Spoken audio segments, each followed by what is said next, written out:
In this lunchtime news broadcast, we bring you the latest news, both local and international, ranging from current affairs to community stories, sports and economic news. Here are the news headlines. Itula hits back at Nandi-Ndaitwah. Woman that has no legs can't fly with Fly Namibia. Man who set girlfriend on fire found guilty. I am Ashwin Berry and this is NMH at 1.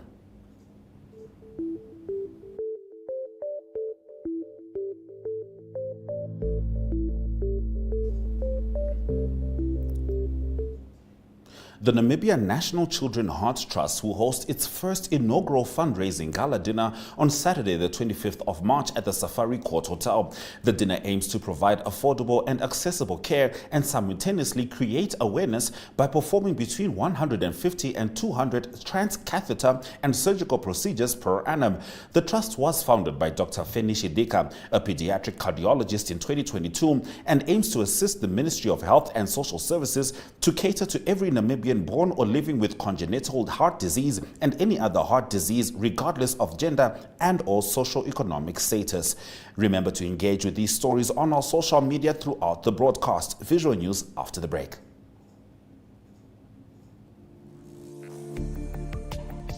In Business 7, you get news on current economic, financial and business matters in Namibia.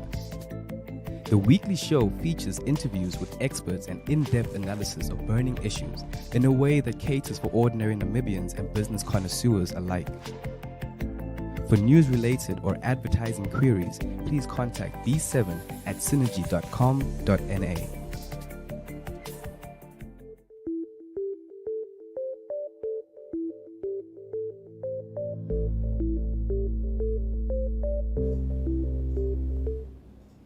Junius Jacob, the Chief Executive Officer of Oneuptwo Town Council, is urging residents to pay their debts as they currently owe the institution more than 56 million Namibian dollars. Jacob says that for them to be able to provide proper service delivery, it's only when residents pay. The council has so far extended its incentive program. Enzo Amwele reports.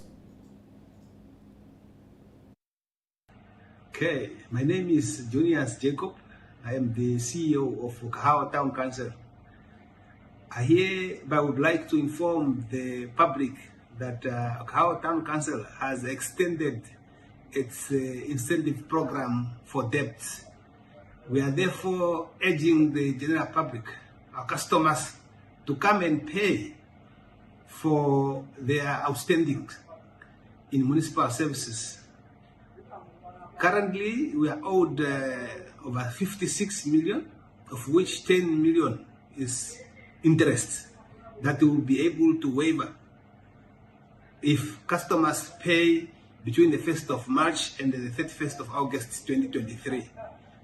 Please come all so that we can make our dream become a reality to uplift our town in terms of rolling out developmental projects, including our Hao Cultural Expo that we intend to hold as from the 26th of June to the 2nd of July 2023. We need money for this, and if our customers come, definitely under this program we can make a few cents so that we can have a successful expo. We have a number of projects that are running, and we really need them to go smoothly, and only if we have good cash flow that these projects can run smoothly. As for the youth, I would want to urge you to make use of this opportunity to participate in how to exhibit your upcoming or startup businesses, as well as to expand your existing businesses. So there are ample opportunities out there for you to explore and network and grow to another stage as entrepreneurs. Thank you. Rundu Rural Constituency Councillor Paulus Mbangu says the Kavango East Regional Council has established which villages need to be upgraded to settlements, as well as settlements that will be upgraded to village councils. Speaking at a stakeholders meeting in Rundu, Mbangu also talked about the importance of a national census, saying that statistics assist with better planning. Kenya Kamboe reports. Rural areas are underdeveloped, and there are plans in place to upgrade the Vundu into a town council, because they've been a village council for 16 years now. So they are planning to upgrade to be a village, to be a town on its own, and then the owner have to be upgraded to be a village council. At the moment now, there was an advert in the newspaper last year. A consultant has been appointed now to go and carry out a study at Kayengona, Muroro, as well as Ndongalnena. So the plan is to declare Kayengona, Muroro, and Ndongalnena as a settlement. Now, once it's declared as a settlement, then we have to develop it in a village council, and then later it's a town council. Of course, it's important because Rundu currently is densely populated, and it's important for us to develop rural areas so that it also become a town, so that at least some of the people can move to the rural areas. At the moment now, we had a discussion also with the Director of Education. The Director of Education is intending to build 2 secondary schools. And we already made a request. One of those secondary schools have to be built in Rundu because there's a space already. And even today, I was talking to one of officials from the Directorate. I'm going to check the area, the land that is there, so that at least they can build 1 secondary school in the rural areas. You see, this issue, we have to look at it from different angles. Remember that there was no census in 2021. The last census was only 2011. So as a result, we don't have a proper statistical data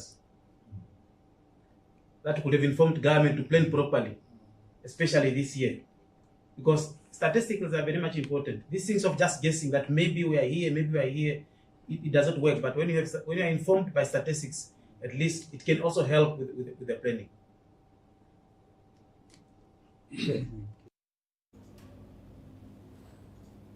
Fishermen employed on a marine vessel are pushing for the liquidation of the company. More on this in the newspaper review segment shortly.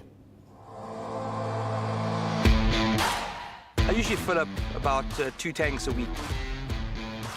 A tank of fuel costs me about 140 to 150 Namibian dollars. I was very fortunate that a couple of my friends and I went to Tsumeb for the day, slept over, and then we rode back the next day. I found the service at the Namco service stations to be quite fast and friendly, which is really nice, especially when we're on the open road and we want to get to our next destination. What makes me proud Namibian is the fact that we've got all these lovely wide open spaces. And although we are from all different backgrounds, we can all get together and we can have a great time.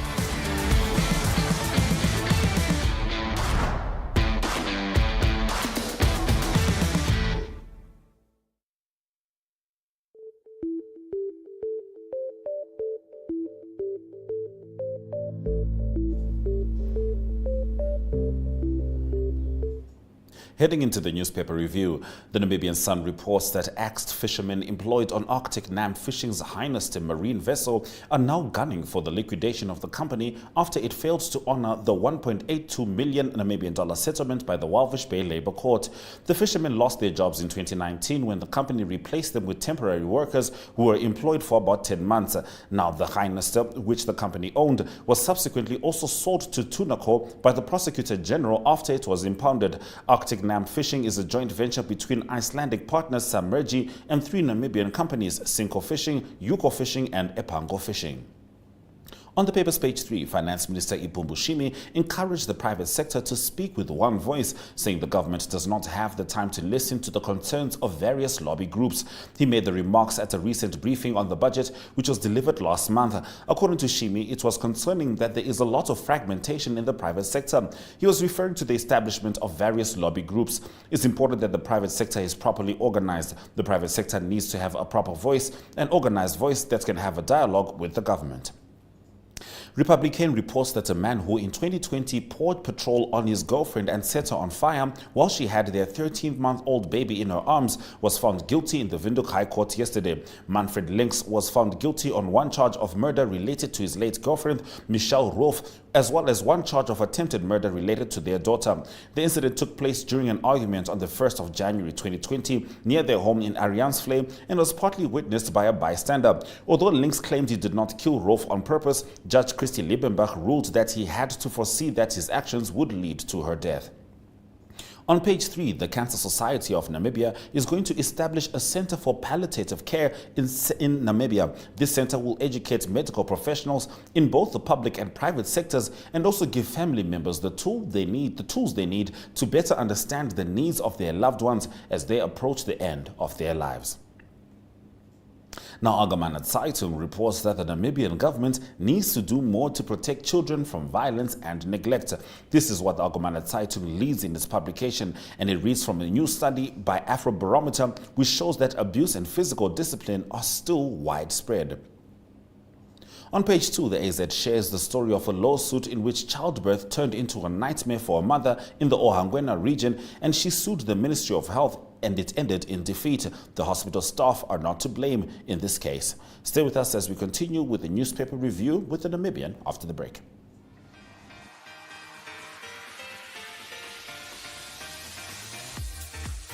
Flex is your health and fitness show that focuses on the health of the mind, body and spirit.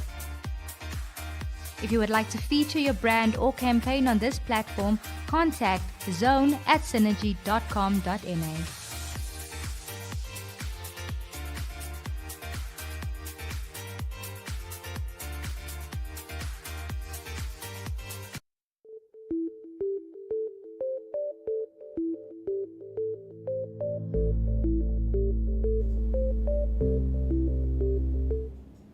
The Namibian newspaper reports that Independent Patriots for Change leader Panduleni Itula said SWAPO Vice President Nandi-Ndaitwah and other government leaders should take responsibility for the ongoing challenges faced by Namibians. Itula was responding to remarks made by Nandi-Ndaitwah that a flash flood in Windhoek in December last year occurred due to a lack of leadership at the Windhoek City Council. Leaders must be responsible to express the objective realities of any governance situation in a manner and veracity that respects voters' rights and which confers confidence in the public about the analytical abilities of a leader of the Namibian people, Itula said. Now on page 3, Prime Minister Sarah Kuongelwa-Amadila says more Namibians should benefit from the country's diamonds and actively take part in the sector. She was speaking during her first visit to the state-owned diamond marketing and sales company Namdia yesterday. Now it is very important not only to ensure that our people share in the benefits that are derived from this, but that we also build capacity among Namibians, she said. In a shocking incident that highlights some of the challenges faced by people with disabilities in accessing basic services, Elizabeth Angoji was left stranded in Windhoek after she was turned away by a local airline Fly Namibia due to her physical disability. Angoji booked a flight with the airline from Windhoek to Ondangwa and informed them of her disability. However, when she arrived at the airport, she was told that she could not fly as she is unable to get on the plane by herself. On page 3, the government claims the application which was filed by the late Owa Banderu chief Kilias Nguvava to contest its decision to recognize Chief Turemiro Hoveka as a traditional leader is based on falsehoods. In September 2019, Nguvava filed an application on behalf of Owa Banderu Traditional Authority seeking an order declaring the establishment of the Hoveka Traditional Authority, its chief and councillors, as a direct result of the government's recognition of Hoveka as chief null and void.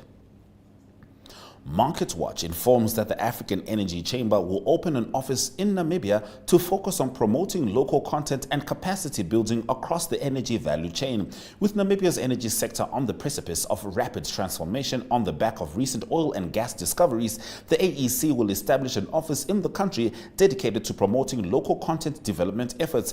The AEC will engage with various stakeholders across the Namibian energy industry, including national and international oil companies, the government and service companies, utilizing a multi-tiered approach to scaling up local talent and capabilities.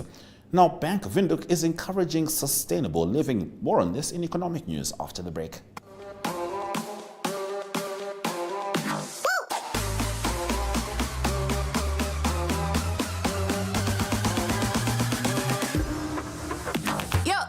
think Namco is changing the game. The service at Namco is amazing. Fast and friendly. Always ready to cater to you.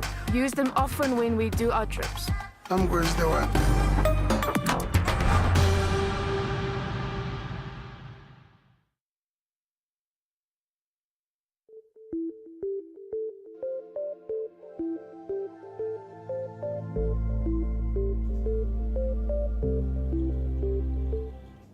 Heading into economic news on NMH at 1, Bank Windhoek's Chief Treasurer Claire Hobbs said climate change would only be harmful if interventions to increase resilience are not practiced worldwide. Hobbs said this when she launched the bank's Sustainability Loan Awareness campaign. Bank Windhoek is committed to providing unique financial solutions for green and sustainable initiatives. As a result, we are delighted to announce the launch of the Sustainability Loan Awareness campaign, which offers green financial solutions for all Bank Windhoek customers, including staff members. She said sustainable loans are mutual credit facilities which assist in fulfilling the needs of current generations without compromising those of future generations.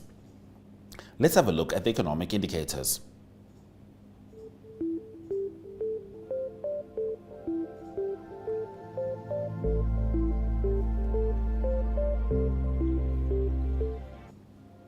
The Namibian dollar maintained its value next to the British pound, US dollar and Chinese yuan, but registered an uptick next to the euro, trading at 19.53 Namibian dollars. Most stocks maintained their value. However, Lesego Holdings Namibia Limited is up by 0.2%. Local index closed on an uptick of 0.06%, whilst the overall index made a downturn of 1.98%. Looking at commodities, gold, copper and zinc all registered some upticks, whilst Brent crude oil made a downturn of 1.05%. The wife of a senior Nigerian politician is accused of plotting to arrange an illegal organ transplant. We'll be looking at that in Africa News after the break.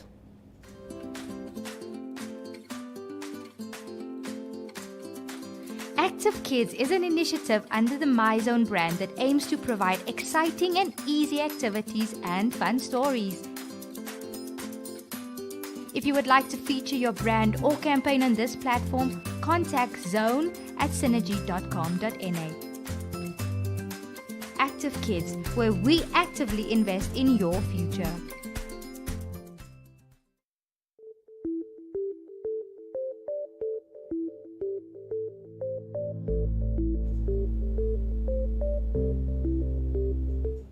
Heading into news stemming from the African continent, the wife of a senior Nigerian politician accused of plotting to arrange an illegal organ transplant has denied involvement in the donor search. Beatrice Ekweremadu is accused of conspiring with others to bring a street trader from Nigeria to London to use him as a donor for her daughter. On Monday, she denied being privy to discussions about finding a donor for Sonia.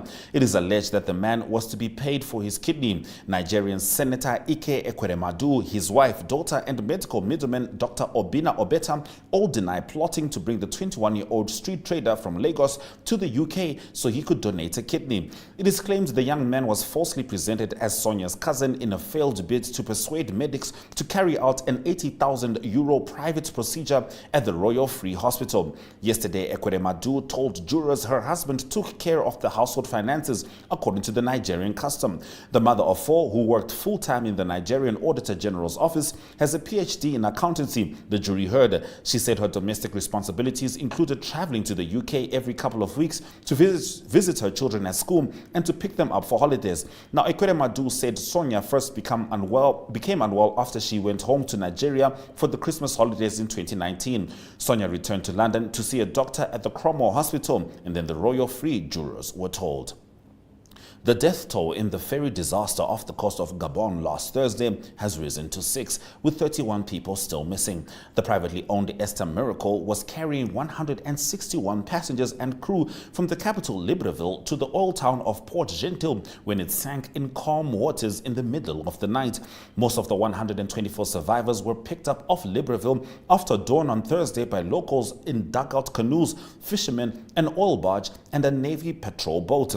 As the search continued, continues. Grieving relatives have been waiting for 4 days at the quayside at Port Mall, now the commercial harbour of the capital, for news of their loved ones. Now, for some, grief has turned to anger, with families blaming the authorities for not informing them and the rescue services for intervening too late. My 4 children have still not been found, and the boat has not been touched. If they had gone to look in the boat, then we would not at least have had accurate information about exactly what was in the boat, said Disia Mwambatsi Eve. Now, with the wreckage of the ferry now located, some are still hoping for a miracle, while others say all they want is to get the bodies of their loved ones back. We saw the condition in which the bodies arrived yesterday, the bodies that were found the day before, and it was an indescribable state. Actually, some still have hope because miracles can happen, but we've lost hope of finding our parents alive, said Jeff Bandanzaza, speaking on behalf of families of the missing. We'll be heading into international news shortly.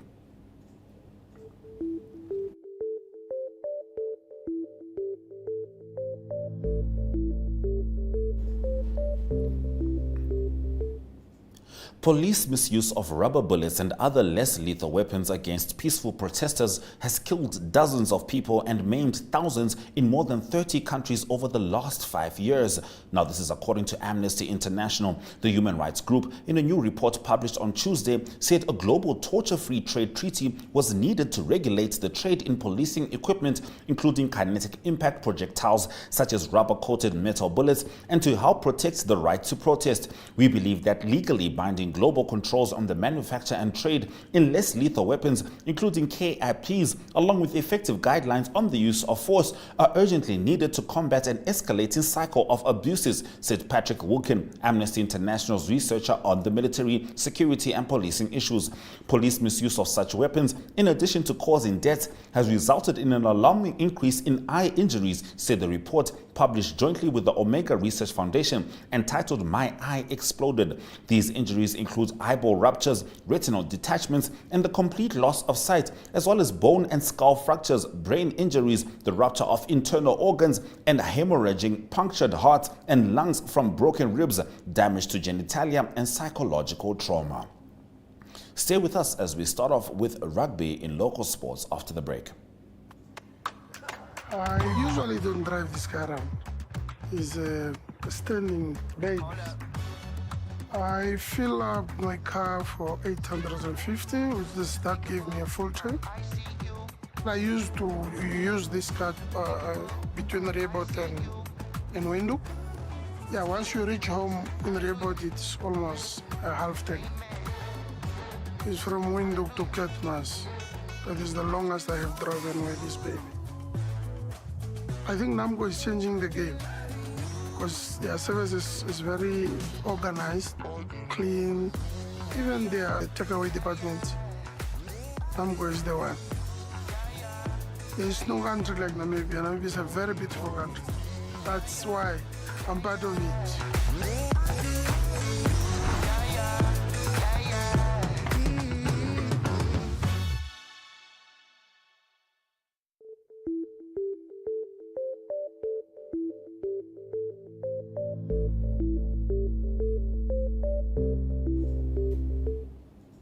You are still with NMH at 1. Let's head into the local sport news.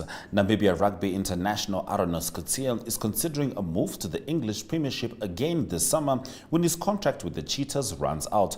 Coetzee, who turns 35 years old today, had a spell at Bath earlier this season on a temporary injury recovery loan when they found themselves short of a tight head playing 5 matches for the club. The Namibian veterans cricket team will be looking to conclude their Group B pool matches at the Over 50s World Cup on a respectable note when they take on powerful Pakistan in Cape Town on Wednesday. The Namibian side, captained by wicketkeeper Malt van Schoor, has found the going tough so far, losing all of their matches against India, the United Arab Emirates and Wales, as well as the joint group leaders England and South Africa. During the past week, Namibia Lions Athletics Club held 2 para-sport festivals in Windhoek as well as Kamanjab in the Kunene region, where athletes were introduced to para-archery, para-powerlifting, amputee soccer, hand cycling, general fitness and para-athletics.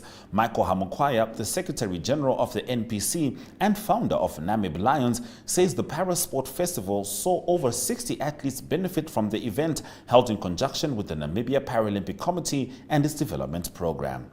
Stay with us as we head into international sports.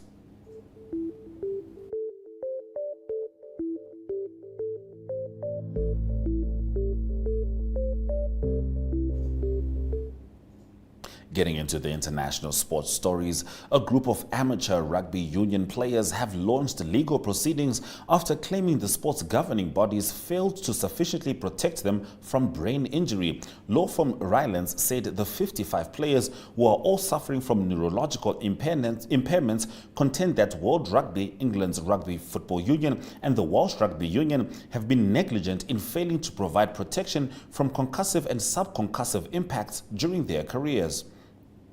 Pep Guardiola admits his Manchester City reign will be defined by success in the Champions League, no matter how many times his side wins the Premier League. City faces Bundesliga high flyers Leipzig in the second leg of their Champions League last 16 tie on Tuesday, looking to advance to the quarter-finals for a 6th successive season. Lock Paul Willemse will miss France's final match of the Six Nations against Wales at the Stade de France. The Montpellier second-row forward is out and back with his club, the French Federation said in a statement, without giving further details on the reason behind Willemse's absence. His club later said he had sustained a hamstring injury. Now, if you're just joining us, this is still NMH at 1, and we'll be heading into the highlights shortly.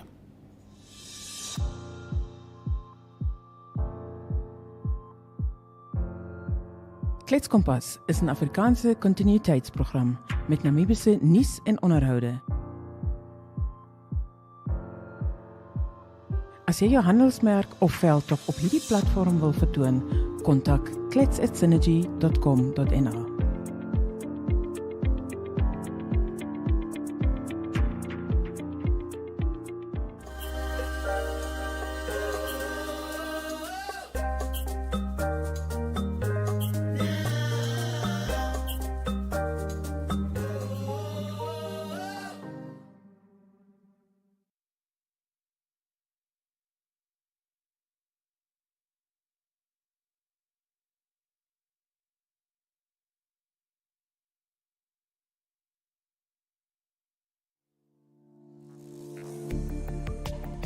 In Business 7, you get news on current economic, financial, and business matters in Namibia. The weekly show features interviews with experts and in-depth analysis of burning issues in a way that caters for ordinary Namibians and business connoisseurs alike. For news-related or advertising queries, please contact b7@synergy.com.na.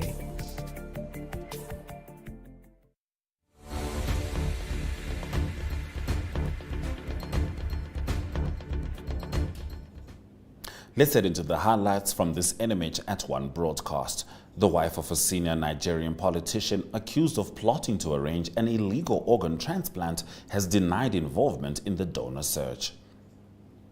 Police misuse of rubber bullets and other less lethal weapons against peaceful protesters has killed dozens of people and maimed thousands in more than 30 countries over the last 5 years.